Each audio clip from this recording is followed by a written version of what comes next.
FM with DJ Chinny. Nakakatawa how one falls in love and falls out of it. Nakakatawa how one would be dying looking for it while one would just let it die.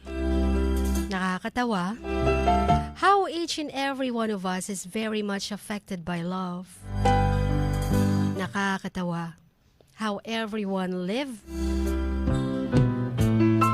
and live by because of love. Well, here's a story. Dear Max FM. May isang babae naghihintay sa kanyang boyfriend.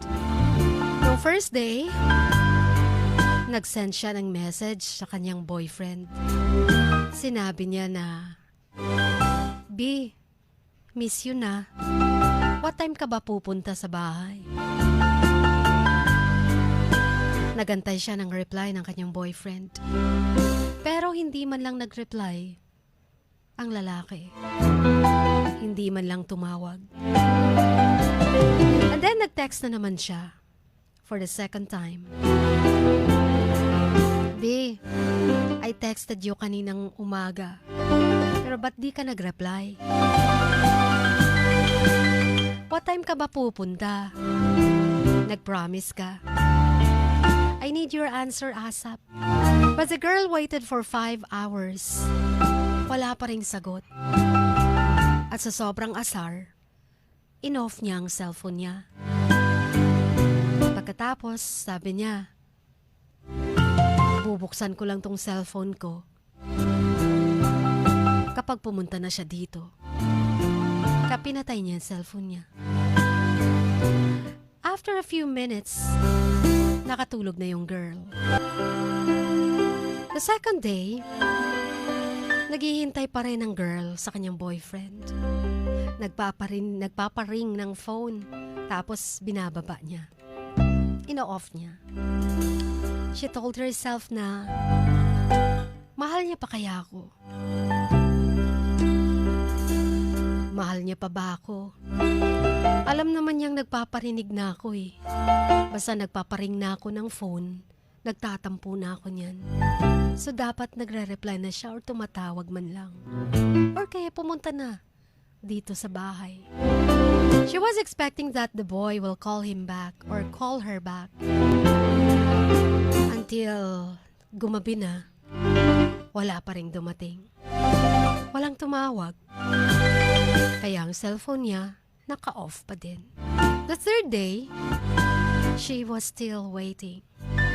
Nagpaparing pa rin ang phone. But after a few hours, nag-ring ang phone niya. Kaya dali-dali siyang kinuha o dali-dali niyang sinagot ang phone. Hello. But on the second line, ang sabi doon sa phone, B, I love you very much. Pasensya na. Hindi ako agad nakareply. At biglang nag-busy yung phone. Galit na galit yung girl na umupo sa sofa at nanood na lamang ng TV. And after a few minutes, may kumakatok sa pintuan. Mabilis siyang tumayo at binuksan ang pintuan. At nang binuksan niya, nasurpresa siya kasi andun ang boyfriend niya. Nakangiti. Ang gwapo-gwapo ng boyfriend ko, ang sabi ni girl. Nakapagpormal na damit, white long sleeves and white pants. Wow, saang party kaya pupunta? Parang ikakasala. Nag-joke pa si girl. And then yung boyfriend niya, sinabi dito na, halika, samahan mo ko. Hayaan mo na lang akong bumawi sa'yo. Tapos may binubulong yung boy. Hindi na narinig ni girl dahil sa excitement. Sabi niya, ay sandali. Magbibihis lang ako. Pero sabi nung boy, hindi na, okay na yung damit mo. Okay na yung outfit mo. Sama ka na. Please. And after a few minutes, nasa same place na sila. Dumating sila sa bahay mismo ng kanyang boyfriend. Kinabahan siya. Naisip ni girl, baka magpo-propose na ang boyfriend niya sa kanya. Pero she was asking, anyari? Ba't ang daming tao? Hoy, may sorpresa ka sa akin, no? Pero may red light. Ano yun? Napatigil siya nang in-approach siya ng mommy ng boyfriend niya. Yung boyfriend niya nakatingin lang sa kanyang mukha. At biglang may tumawag sa kanya. Ayun na nga yung mommy niya. Nilapitan siya habang umiiyak at niyakap siya. Sabi ng mommy ng kanyang boyfriend, halika, samahan mo ako dito. Sa buong pag-aakalang nakasunod lang sa kanyang boyfriend niya, hindi na siya lumingon pa. Baka kasi sorpresa. So, na-excite siya na kinakabahan. Sa pintuan pa lang, na-shock na siya nung nakita niya ang malaking picture ng kanyang boyfriend. Ang picture na yun, nakapatong sa isang kabaong. Hindi niya maintindihan anong nangyayari. She looks at her back, but the guy, her boyfriend, is gone. Saan ba siya nagpunta? Hindi niya alam. At wala naman siyang nakitang dumaan sa harap niya. Sabi nung mami niya, ba't ngayon ka lang pumunta? Kahapon pa ako nagte-text sa'yo.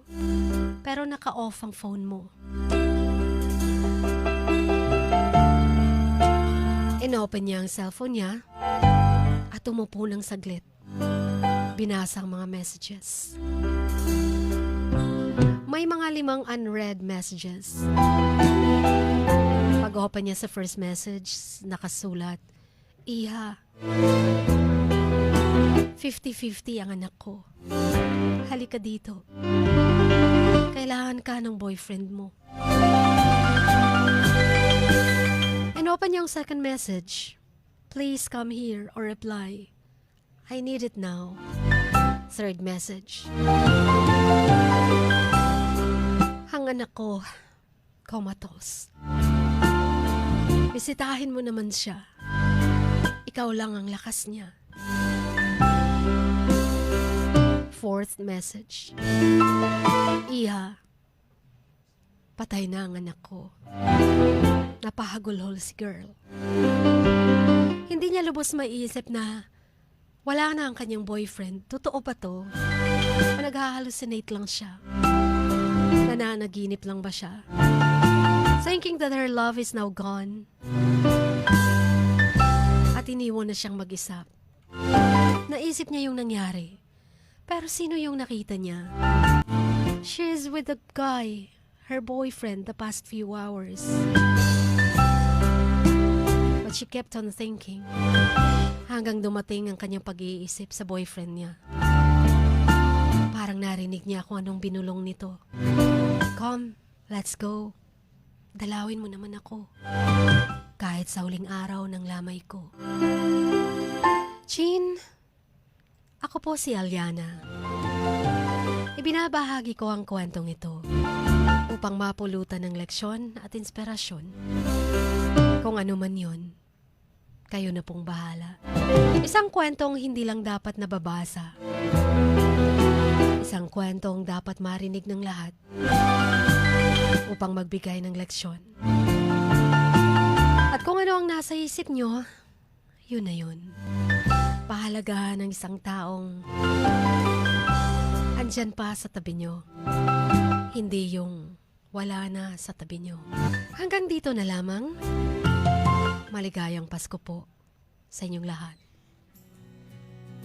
Ang inyong kamaks, Aliana.